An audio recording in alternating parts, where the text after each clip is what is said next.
Olá, professor, professora, seja muito bem-vindo ao nosso canal. Hoje nós vamos falar de alfabetização, mas antes de você me ouvir, eu vou te pedir uma coisa. Por favor, não transforme esse vídeo em guerra ideológica, porque hoje eu vou fazer uma coisa aqui que quase ninguém faz, né? Ou quase ninguém fala. Eu quero te mostrar uma forma de você olhar para a alfabetização e fazer as suas escolhas metodológicas com um olhar diferente, tá? Um olhar crítico, mas ao mesmo tempo um olhar sensível. E por que eu digo isso, Pro? Porque eu, como professora alfabetizadora, já me vi muitas vezes perdida, né, meio a tantas discussões aí sobre metodologias de alfabetização. E como professora alfabetizadora, já li, pesquiso muito, né, já li muitas críticas ao ensino tradicional, ao construtivismo, aos métodos fônicos, mas ao mesmo tempo eu já vi, né, e colhi resultados. Não no ensino tradicional, obviamente, porque a própria neurociência, nem vamos entrar nessa questão, mas a própria neurociência explica todas as diversas lacunas que o ensino tradicional deixa, mas eu vou falar especificamente aqui sobre o construtivismo e o método fônico. Então eu já começo dizendo que você pode sim amar a Emília Ferreira, né, nessa perspectiva mais construtivista, e usar também a ciência cognitiva. E mesmo assim, né, ainda assim, alfabetizar com resultado. O problema, com certeza, não é escolher um lado. O problema é quando a gente alfabetiza no escuro, né, com medo, com dúvida se a gente está fazendo certo ou errado, por conta de tantas críticas, né, e tanta informação que a gente recebe.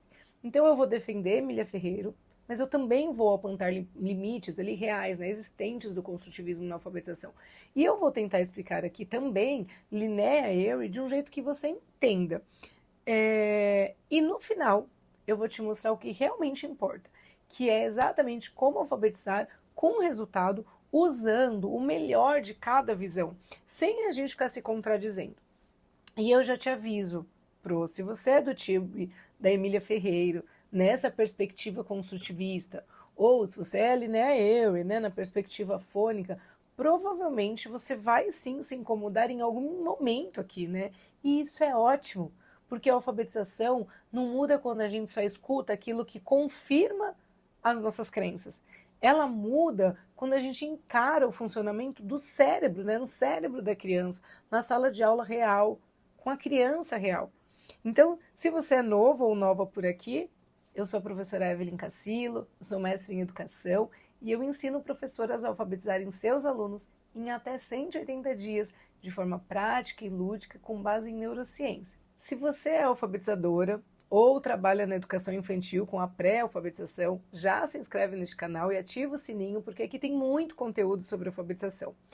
E a gente hoje vai começar aqui pelos dados, né, para ninguém dizer que isso aqui é opinião. O Brasil, historicamente, ele foi reduzindo o analfabetismo ao longo das décadas. Para a gente ter, né, para você ter uma noção, em 1940, menos da metade da população era alfabetizada. Então, aproximadamente 44%, só isso, né, sabia ler e escrever. No censo de 2022, a taxa do analfabetismo entre pessoas de 15 anos ou mais caiu para 7%. Era 9, alguma coisa, 9,5, 9,6% em 2010 e caiu em 2022 para 7%. E quando a gente olha as pesquisas mais recentes, inclusive por amostra, né, como a PNAD, aparecem números ainda menores. Em 2024, a taxa ficou em 5,3% para essa população de 15 anos ou mais. Só que aqui vem o ponto mais importante dessa discussão e muita gente erra nisso. Essa melhora histórica no país não é uma prova direta de que o construtivismo alfabetizou o Brasil. E eu digo construtivismo porque normalmente ele é o que está na rede pública, né, de ensino. E também não é a prova direta que o método fônico alfabetizou o Brasil. E a gente também tem vários professores trabalhando com esse método. O que esses dados mostram com muita força é outra coisa. É a expansão escolar, são as políticas de acesso, aumento aí da escolarização média, né? A gente teve uma redução de exclusão histórica. E um país, claro, que foi aos trancos colocando aí mais gente dentro da escola por mais tempo. Ou seja, o Brasil ele melhorou por fatores macroestruturais, por acesso, por permanência, né, escolarização E dentro da escola, a disputa dos métodos foi mudando, os currículos foram mudando, mas não dá para a gente apontar um único responsável e declarar vitória para esse método, né? E vamos ser justas, né? Censo mede acesso e escolaridade. A alfabetização de verdade é que mede a aprendizagem. Então vamos falar dessas autoras, começando aqui por Emília Ferreira, mas com respeito histórico. Porque antes da Emília Ferreira ganhar o mundo, digamos assim, a alfabetização era muitas vezes tratada como treino mecânico. Então as crianças repetiam, copiavam, né, silabavam ali sem sentido, acabavam decorando. E a criança que não pegava era vista como uma criança desinteressada, né, incapaz, rotulada como preguiçosa. E a escola, ela não tinha uma linguagem específica ali para descrever o que acontecia naquele processo. Só que aí vem a Emília Ferreira, né, e a Ana Teberoski, e elas colocam, aliás, o que elas colocam no centro é uma revolução, é revolucionário. Elas vão dizer que a criança não é um recipiente vazio. A criança cria hipóteses, né? Ela tenta explicar o sistema com as ferramentas cognitivas que ela tem. E isso, professoras e professores, foi enorme, porque trouxe uma lente pedagógica muito importante, né? A gente passou a olhar a escrita da criança como uma produção inteligente, não como um erro sem valor. E aqui, o que eu quero dizer, que eu considero a maior contribuição da Emília Ferreira para nós, professoras, até hoje, é que ela realmente organizou o olhar docente. Ela deu uma linguagem para o professor observar o que a criança está tentando fazer e nos mostrar. E isso não é pouca coisa e nem pode ser considerado pouca coisa. Isso muda a nossa postura, isso muda o acolhimento à criança, isso muda a avaliação diagnóstica, muda o tipo de intervenção. E eu vou ser bem direta, né? Se você usa Ferreiro para entender o que a criança está pensando, você está usando uma ferramenta muito forte, muito potente. Só que o problema começa quando alguém transforma essa descrição do pensamento infantil em um roteiro de ensino do tipo, agora ele está na fase X, então eu vou esperar porque a natureza vai fazer o resto, né? Achar que o ensino vai acontecer, a aprendizagem vai acontecer. Então começa essa grande confusão que explodiu aqui no Brasil. E eu vou falar uma coisa que eu quero que você preste muita atenção, porque isso aqui eu acho que é o coração dessa grande polêmica. E também é onde muitos professores, né, acabam se libertando. O erro, foi transformar hipótese de escrita em meta pedagógica. A grande questão é que hipótese é o jeito que a criança está tentando explicar a escrita para a gente. Só que meta é o que eu, professora, vou ensinar explicitamente para ela avançar. E quando a escola confunde isso, ela faz duas coisas muito perigosas. Ela romantiza o erro, então fica aquela fala, né? Deixa que é fase. E ela também desliga o ensino do código da escrita. Vai dizer, ela vai descobrir isso sozinha, né? Cansei de ouvir isso. Não, ela descobre conforme ela vai tendo contato com os textos. E aí o que acontece? A criança pode até avançar em participação, em produção, né, em sentido, mas ela não automatiza. E a decodificação, ela não consolida a correspondência grafofonêmica. Ela não ganha fluência. E aí vira aquele quadro que a gente conhece. A criança lê textos decorados, ela adivinha por contextos, mas ela erra, ela tropeça quando a gente faz uma mudança ali, né? Quando mudou uma frase, quando a gente troca, né, a fonte, quando sai do previsível. E é por isso, que tantas professoras hoje acabam naquele dilema, meu Deus, eu fiz tudo certo, eu trabalhei o texto, eu trabalhei projeto, trabalhei nome próprio, estou fazendo pesquisas, né? Mas aí quando a gente olha, lá no segundo, terceiro ano, tem um monte de criança que não lê. Mas não é porque a criança não tem capacidade. Muitas vezes é porque faltou uma peça muito importante, né, muito central, que é o ensino explícito e sistemático do princípio alfabético e do mapeamento ortográfico. E é aqui que entra a Linnea Airey, nessa perspectiva fônica. A Linnea Airey, ela é uma das autoras mais citadas quando o assunto é como o cérebro passa de decifrar para ler de verdade. E a ideia central dela é simples e é muito boa. Ela diz que a leitura se torna eficiente quando a criança consegue conectar letra e som com estabilidade e com prática, né? Armazenar ali as palavras na memória de longo prazo por meio do que a gente chama de mapeamento ortográfico. Então, em termos bem didáticos, no começo a criança olha para a palavra, né? Então ela precisa montar, eu estou colocando aqui entre aspas, som por som, e depois, conforme ela vai consolidando essas conexões, algumas palavras passam a ser reconhecidas quase que imediatamente, né? Com precisão, e a leitura vai ganhando fluência. E a Airey descreve esse desenvolvimento em fases, né? Em etapas, ali, em diferentes versões do modelo, como um jeito de explicar mudanças qualitativas no reconhecimento das palavras. Agora, atenção, porque aqui vem um ponto-chave, né? E como toda teoria sofre críticas, essa também nascem críticas à leitura por fases, né? Quando as professoras interpretam isso como algo rígido. Então, eu vou te explicar o melhor jeito da gente usar Airey, porque ela realmente é excelente para responder algumas perguntas, como, por exemplo, por que uma criança parece ler, mas ela fica adivinhando por contexto? Por que ela reconhece palavras simples, né, mamãe, papai, mas ela acaba travando ali em palavras novas? Por que ela não lê com fluência? O que diferencia conhecer o alfabeto de usar o alfabeto para ler? Então, a Airey, ela nos dá linguagem para isso. Agora, o que ninguém faz, e eu vou fazer agora, eu vou criticar os dois lados com muita honestidade. Então, começando ali pelo construtivismo, quando essa abordagem, porque não se trata de uma metodologia, quando essa abordagem, ela vira aquela frase, deixa que a criança descobre sozinha, isso é perda de tempo. Porque ela não vai descobrir sozinha, E isso é importante também. O texto é fundamental no processo de alfabetização, né, consequentemente de aprendizagem. Mas quando a ênfase fica em produção de texto, sem consolidar o código, você também cria leitor frágil. Então, prestem atenção que quando a fase silábica vira uma etapa natural, né, a ser vivida ali pela criança, você para de intervir com precisão, esperando que a criança avance no tempo dela. E quando a gente também demoniza o ensino explícito como se fosse um tradicionalismo, né, você joga fora décadas ali de evidências sobre a aprendizagem do sistema alfabético.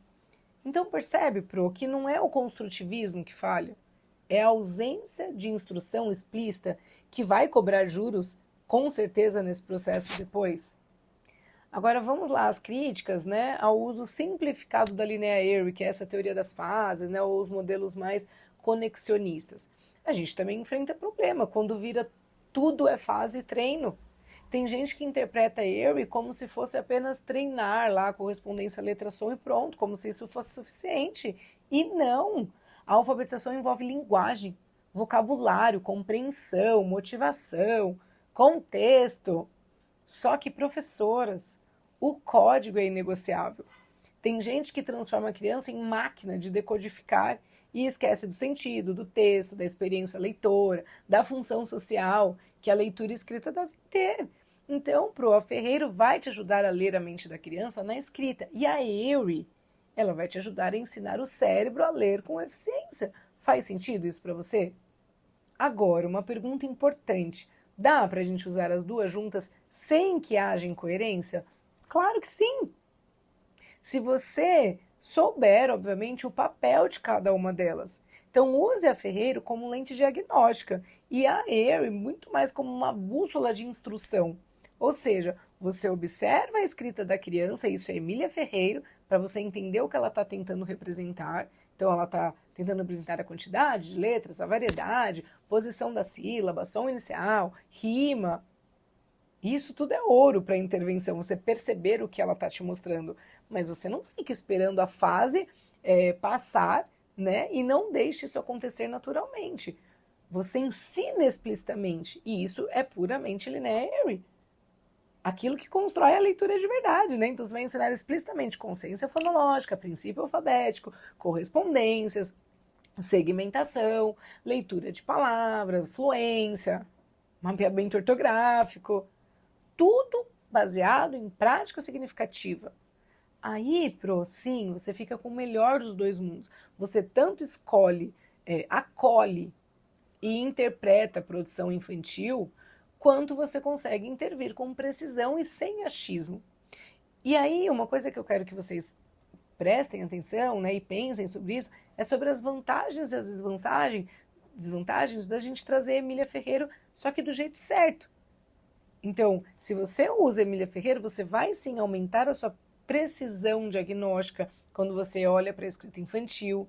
Ela vai te impedir de você reduzir a criança ao acertou ou errou. Ela vai te dar argumentos para você acolher a família. A criança não está errando porque ela tem dificuldade ou algo assim. Ela está organizando o sistema. E quando você diz isso, você muda totalmente a forma como a família e a escola interpretam a criança. Porque você comunica 3 coisas muito importantes nesse processo. A criança não está fazendo errado por preguiça. Ela está ali pensando e tentando encontrar uma lógica para a escrita. E isso reduz muito né? O julgamento, o rótulo, a ansiedade. O erro vira um dado de diagnóstico. Então, em vez da gente falar, ai, ela não sabe, você mostra, não, peraí, ela ainda está construindo como o sistema funciona.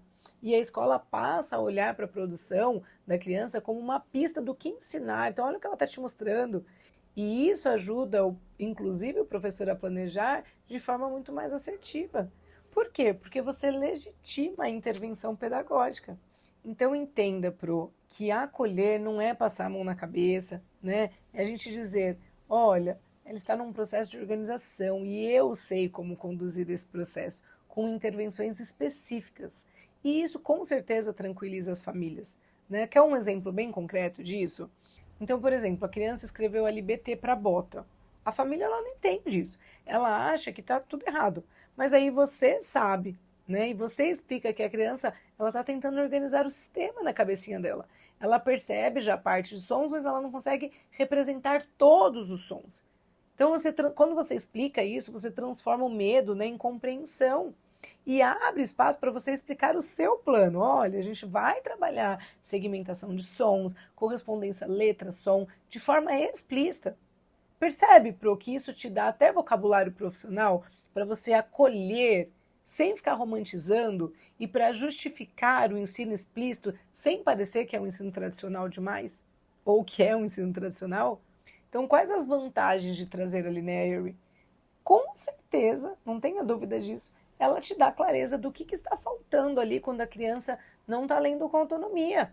Ela mostra muito isso, né? Que fluência não é ler rápido, é uma automatização com precisão. Então ela vai nos ajudar muito ali a planejar uma sequência de ensino que constrói essa leitura de verdade. Mas quando a gente também usa do jeito errado, vira só aquela ideia de treino de fonema isolado, sem linguagem, sem texto, sem motivação necessária. E aí a gente desengaja, né, essa alfabetização, porque vira uma coisa sem significado. Então, vamos lá. Fica claro essa ideia de que se a Emília Ferreiro ela tem a ver com essa evolução da alfabetização no Brasil? A gente viu aqui lá no início, né, do nosso vídeo que o Brasil reduziu o analfabetismo por décadas, que o censo nos mostra uma queda forte, né, bem contínua desde o século passado. E em paralelo a gente vê, né, que houve expansão escolar, mais gente permanecendo ali na escola. E isso explica boa parte do movimento. O construtivismo, né, a psicogênese, ela influenciou sim fortemente a formação dos professores, os documentos curriculares em diferentes momentos do Brasil. Isso é histórico. Mas não dá para dizer que melhorou só por causa específica da Emília Ferreiro, porque são muitos fatores ao mesmo tempo. Política de acesso, como eu disse, demografia, urbanização, né, obrigatoriedade de expansão da educação básica, os programas de EJA, tem um monte de fator aí que está nesse contexto. Mas o que dá para a gente dizer de forma responsável, e não dá para ignorar isso, é que a Emília Ferreiro teve um impacto muito grande em como nós, professores brasileiros, passamos a olhar a aprendizagem da escrita. E esse impacto, quando ele é bem interpretado, professores, isso melhora o diagnóstico, melhora o planejamento e, sobretudo, melhora o nosso respeito à criança. Mas quando isso é mal interpretado, e eu acho que muito, né? Acho não, a gente vê isso, né, nas leituras e tudo mais, na literatura. Isso contribuiu muito para aquelas práticas, né, do não ensino explícito que acabaram aí culminando nas dificuldades persistentes de leitura fluente e escrita alfabética consolidada. Ou seja, o que eu estou querendo dizer aqui é que a contribuição da Emília Ferreira, ela é muito real e importante. Só que o mito é a gente transformar isso em método que alfabetiza sozinho. E olha, professores, agora eu quero entrar num ponto delicado. Nossa querida e saudosa Magda Becker Soares, que é a maior referência aí brasileira sobre alfabetização, ela deu uma entrevista lá em 2016, se não me engano, para o Rubens Barros, né, e ela afirmou que está presente no construtivismo a relação fonema-grafema. Só que é o fônico que faz isso de forma sistemática. O construtivismo não faz. A gente precisa entender isso. Ou seja, a habilidade ela é necessária de qualquer jeito. A diferença é a clareza e a sistematização. Então, não precisa ficar confuso, né, ou confusa e entrar nessas brigas ideológicas, mas com certeza tem que ter critérios. E é interessante que nessa entrevista ela ainda fala que as pessoas elas disputam métodos, quando na verdade é isso e aquilo. Eu gosto dessa forma, né, que ela colocou ali. Ela fala que é preciso ter vários métodos para alfabetizar, porque pode haver vários métodos que funcionem ao mesmo tempo. Você percebe a maturidade dessa frase? Ela não está dizendo tanto faz, ela está dizendo a alfabetização é completa demais para caber num único método. Principalmente no contexto tão diverso que a gente vive em sala de aula. Percebem? E é exatamente nisso que eu acredito. E foi assim que eu idealizei o PSA. Eu não fico presa nessa discussão do um ou do outro. Eu faço aquilo que dá resultado. Eu fico tentando o tempo inteiro extrair o melhor de cada abordagem. E eu organizo isso em um mapa de intervenção, ensino a alfabetizar com clareza, sem improviso, sem dogma e também sem culpa. Porque o propósito, o fim é o mesmo. A gente precisamos alfabetizar esses alunos com proficiência. E a Magda fecha isso de um jeito que eu amo muito. Ela fala que é o que ela chamou de alfabetização com método, e não método de alfabetização. Percebe? Ela não está dizendo mistura tudo aí de qualquer jeito. Ela está dizendo para a gente, você precisa de fundamentos e escolhas conscientes. É uma alfabetização com método, no sentido de ter fundamento, diagnóstico, intervenção e estratégia para cada objetivo. E é exatamente isso que o PSA entrega, né? Diversidade de estratégias com critério. Então, eu vou voltar a essa fala. Use Ferreiro como lente diagnóstica e use a Harry como bússola de instrução. Mas ignora aquelas falas, né, que vão ficar lá te deixando angustiada porque você não sabe o que fazer. Então, deixa a criança descobrir sozinha.